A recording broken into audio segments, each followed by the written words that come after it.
Alright,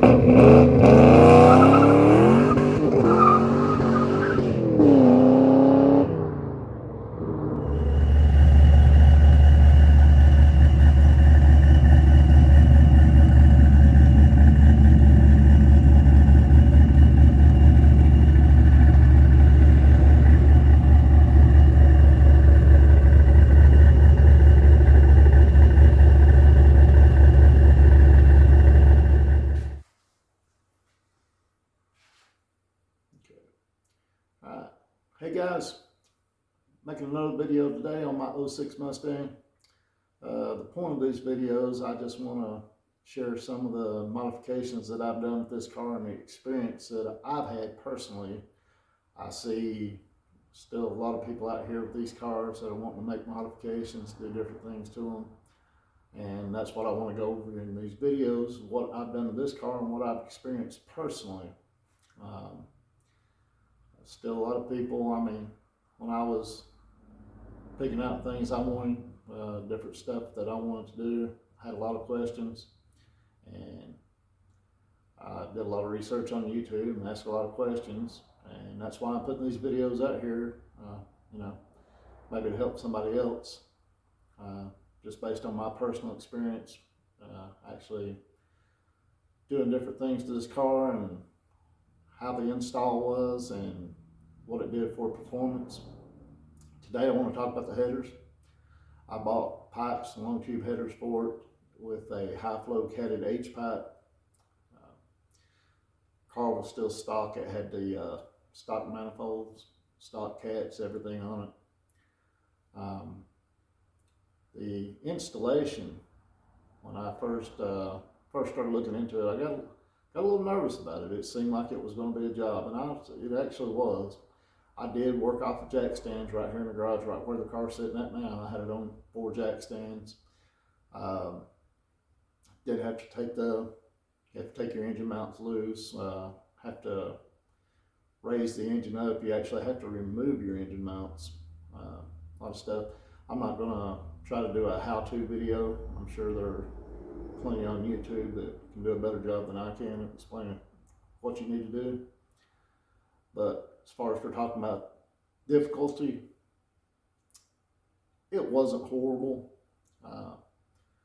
Could have been worse. I've actually done worse. I did take my time on it. I actually had to work for about a week straight there, right in the middle. I got started on it.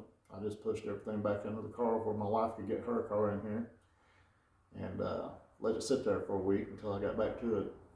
But everything went together pretty good. I did get lucky. I didn't break any bolts trying to take the manifolds off, so that was a plus there. To my understanding, that is an issue, but luckily I didn't have that issue.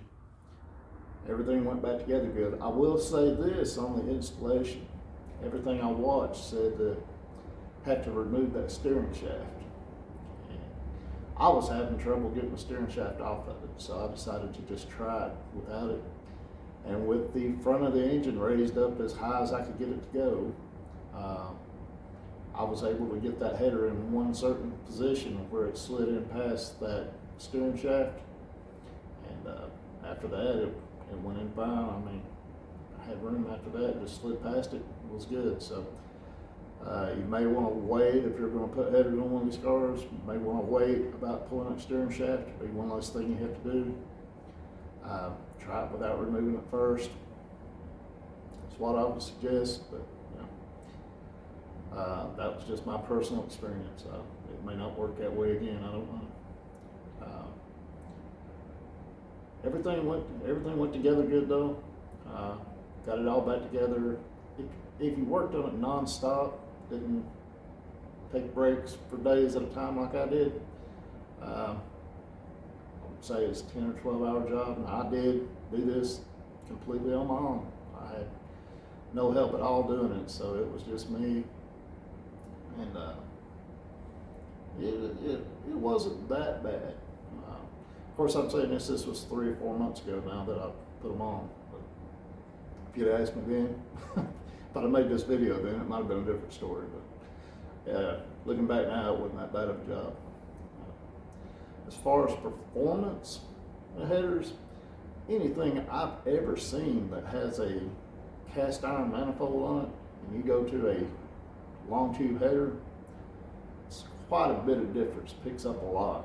And I've seen comments on social media that suggest that these cars don't respond well to headers, that really don't pick up a whole lot. Never made sense to me. Like I said, anything I've ever seen with a factory manifold like that going to a header makes quite a bit of difference all across the RPM range. In this case, I was disappointed. I really didn't feel, I mean, I could tell there was a difference, especially higher in RPM range, but I was really surprised that it didn't improve any more than it did as far as for what I could feel in the driver's seat. If you had it on a dyno, it might be a different story, but what I could feel, just put them on here in the garage, take it out here on the road, I was really disappointed in it. So, and spent a lot of money on it. I would still want them on there. Now, I ended up buying everything pretty much all together. If I were piecing it out and just buying one thing here, one thing there, I already had the cams. I had the cams already in it, which I would have thought that would have made it, more noticeable. Still want them on there. I'm glad that I bought them. I'm glad that I did the job and got them on there now. But if I were choosing between other modifications and headers and exhaust, no more improvement that I could feel, I would probably do something else first. I honestly feel like the cams that I put in it made more of a difference than the exhaust and headers did, which surprised me. But that's just what I got driving it. That's how it felt to me.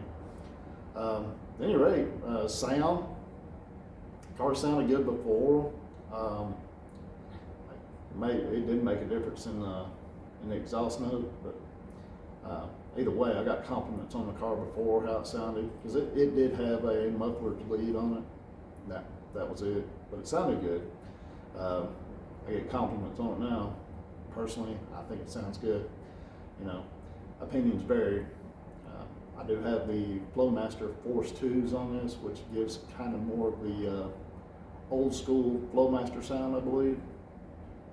I really like it, but I know there are a lot of people like the louder, more aggressive mufflers, the Borla attacks. That's just what I landed on. It's what I wanted, and I'm happy with what I got. And I did include some sound clips in here that I already have on my phone, so I just threw them in here. But anyway, that's about all this video is going to be. Just like I said, installation. It's not horrible. It's very doable, right? In your garage or in your driveway. Depending on the weather, could be a little aggravating, but I wouldn't, unless you just have the money, I wouldn't go out and pay a shop big bucks to do it. I would just do it myself. And like I say, in performance, wasn't too impressed with the performance, but that's okay. Still glad I got them. Glad I did it. That's about what I've got for this video.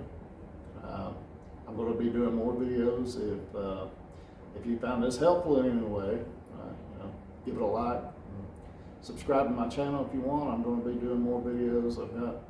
I really wish I had recorded this stuff when I was doing it, but I didn't. So I'm just having to go back now and kind of review it. After I get done with that, I'm going to go as I do other modification stuff to this car, because I still have a lot I want to do, and I will make videos as I'm doing it. So if that's something you think you would be interested in, like and subscribe, and stay tuned, because I will have more. Hope you find this helpful. Yeah, have a good one.